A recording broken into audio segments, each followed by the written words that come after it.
এর আগের প্রতিবেদনে আমি আপনাদের সরস্বতী পুজো নিয়ে একটা প্রতিবেদন দেখিয়েছিলাম, বালিগঞ্জ সায়েন্স কলেজ। এবং সেই সায়েন্স কলেজে স্বয়ং মা সরস্বতীকে একেবারে ভোটের প্রচারে নামিয়ে দিয়েছে তৃণমূল কংগ্রেস, দেখিয়েছিলাম আপনাদের। এবং সেখানে শুধু ভোটের প্রচারে নয়, একেবারে দেশ বিরোধী প্রচার, জাতীয় নির্বাচন কমিশনের বিরুদ্ধে প্রচার এবং এসআইআর এর বিরুদ্ধে প্রচারে নামিয়েছিল মা সরস্বতীকে, আপনাদের দেখিয়েছিলাম। এবারে যেটা আপনাদের দেখাবো, বালিগঞ্জ সায়েন্স কলেজে তবু তো মা সরস্বতীর পুজো হয়েছে, সেই পুজোকে কেন্দ্র করে এসআইআর বিরোধী প্রচার হয়েছে। এবার যেটা হলো সেটা হয়েছে বারাসতে ময়নাগদি স্কুল। সেখানে আবার স্কুলের ছাত্রছাত্রীদের পরিমাণ হচ্ছে 50% হিন্দু, 50% মুসলিম। ফলে সেখানে পুজোটাই বন্ধ হয়ে গেল। মমতা বন্দ্যোপাধ্যায়ের পুলিশ, যে দলদাস পুলিশের কথা আপনারা জানেন, চটিচাটা পুলিশের কথা আপনারা জানেন, সেই পুলিশ একেবারে বারাসতের এই ময়নাগদি স্কুলে গিয়ে মা সরস্বতীকে একেবারে স্কুলের বাইরে বার করে দিয়েছে। কত শুনবেন আর আপনারা? এখন আর শোনার কিছু নেই বা আমার বলার কিছু নেই। 2-3 বছর ধরে তো একই জিনিস বলে আসছি, বলতে বলতে আমরা হাঁপিয়ে গেছি, কিন্তু বাংলার মানুষ মনে হয় দেখতে দেখতে হাঁপায়নি।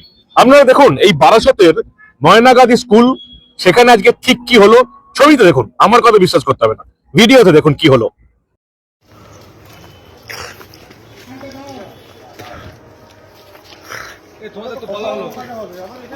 ওখানে বলা হলো তো ওখানে বড় হলো তখন পরিষ্কার করতে দেবো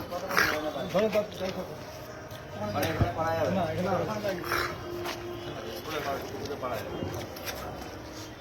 বলো দিও আমরা বলে যাও না, কথা বলো না। যারা আছে কথা বলো। কি হয়েছে যেখানে হবে না পুজো করার মানে কি? পুজো হবে স্কুলের মধ্যে সরস্বতী পুজো হবে না?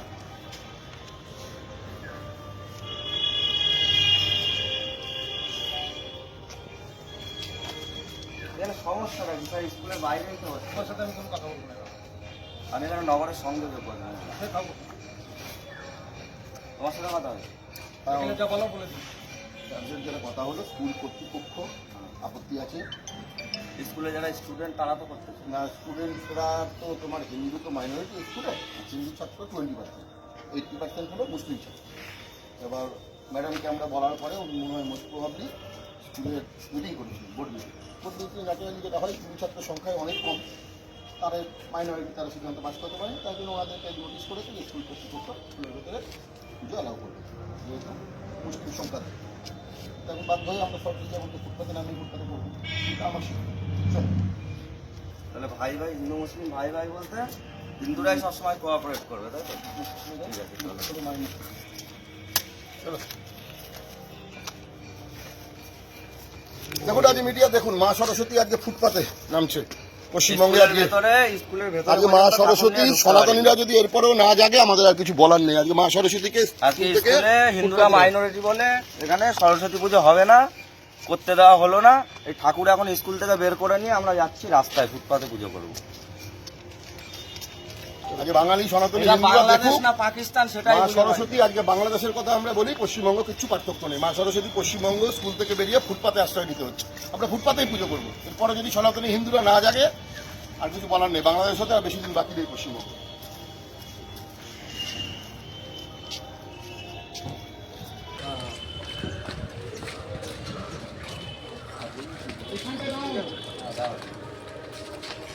তোমাদের তো বলা হলো, ওখানে বলা হলো তো, ওখানে বলা হলো তখন পরিষ্কার করতে হবে। কতক্ষণ করা যাবে না?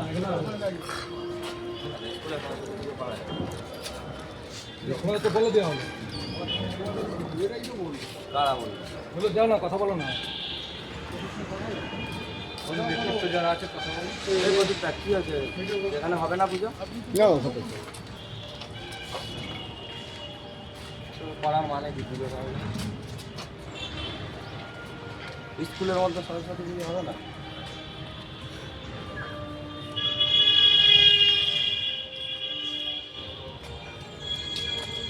এখানে সমস্যাটা বিষয় স্কুলের বাইরেই তো হচ্ছে। তোমার সাথে আমি কোনো কথা বলবো না। আমি এখানে নগরের সংযোগে করলাম, তোমার সাথে কথা হবে। এখানে যা বলো বলে দিই। যেটা কথা হলো, স্কুল কর্তৃপক্ষ আপত্তি আছে। স্কুলে যারা স্টুডেন্ট তারা তো করছে না, স্টুডেন্টরা তো তোমার হিন্দু তো মাইনরিটি স্টুডেন্ট, হিন্দু ছাত্র 20%, 80% হলো মুসলিম ছাত্র। এবার ম্যাডামকে আমরা বলার পরে উনি মনে হয় মোস্ট প্রবাবলি স্কুলের মিটিং করেছিল, বোর্ড মিটিং ন্যাচারালি যেটা হয় হিন্দু ছাত্র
এরপর আমরা দেখলাম পোস্টার করলো স্কুলে একজন হিন্দু ছাত্রছাত্রী থাকলে স্কুলে সরস্বতী পুজো করতে হবে, জয় মা সরস্বতী, সরস্বতী পুজো বাঁচাও কমিটি, এসব পুজো বাঁচাও কমিটি করে কিছু হবে না। এই রাজ্যে যতদিন না পরিবর্তন হবে ততদিন সব পুজোই এবার বাইরে চলে যাবে। শেষ অব্দি আমরা দেখলাম একেবারে বাচ্চা বাচ্চা ছেলে মেয়েরা স্কুলের বাইরে গিয়ে রাস্তার ওপর মা সরস্বতীর পুজো হলো। এই ভিডিও আমি আপনাদের দেখাচ্ছি, ভালো করে দেখুন। মা সরস্বতীর পুজো হচ্ছে স্কুলের বাইরে রাস্তার উপর। কেন? কারণ এখানে মমতা বন্দ্যোপাধ্যায় তোষণ রাজের সরকার চলছে। এখন তো 50-50 হয়েছে বলে সরস্বতীকে স্কুলের বাইরে বার করে দিয়েছে। এরপরে যদি 40-60 হয়ে যায় তারপরে কি হবে? কোনো পুজোই আর করতে পারবেন না, রাত জেগে পুজো পাহারা দিতে হবে। ঠিক বাংলাদেশ কাণ্ড হবে। বাংলাদেশে যেমন 28% হিন্দু থেকে 4% হয়ে গেছে, এই রাজ্যে ওই একই পরিস্থিতি হবে, যেটা এই রাজ্যের বাঙালিরা, হিন্দু বাঙালিরা এখনো বুঝতে পারছে না যে পরিস্থিতিটা ঠিক কি। কত তাড়াতাড়ি আপনারা বুঝতে পারবেন তত তাড়াতাড়ি মঙ্গল আপনাদের। আর না হলে এখন তো স্কুলের বাইরে পুজো করতে পারছেন, তখন স্কুলের বাইরে ও পুজোটা করতে পারবেন না। বারাসত স্কুলের ছবি, তার আগে আপনারা দেখেছেন কলকাতায় বালিগঞ্জ সায়েন্স কলেজের ছবি, যেখানে এসআইআর বিরোধী স্কুলের সরস্বতী পুজোর থিম হচ্ছে এসআইআর বিরোধী। কত দেখবেন, কত সহ্য করবেন? হিন্দু ধর্মকে নিয়ে এরকম ছ্যাবলামি, এরকম তেঁদরামি আপনারা কতদিন সহ্য করবেন? আর এবার সরস্বতী পুজোকে তো একবারে বাড়ি স্কুলের বাইরে বার করে দিয়েছে। এবার ধর্মটাকেই বাইরে বার করে দেবে এবং হিন্দুদেরও এই রাজ্যের বাইরে বার করে দেবে যদি 26-এ এই তোষণবাজের সরকারটা ফিরে আসে। জেহাদি পুলিশকে দেখলেন, মা সরস্বতীকে কোলে করে একবারে বাইরে বার করে দিল।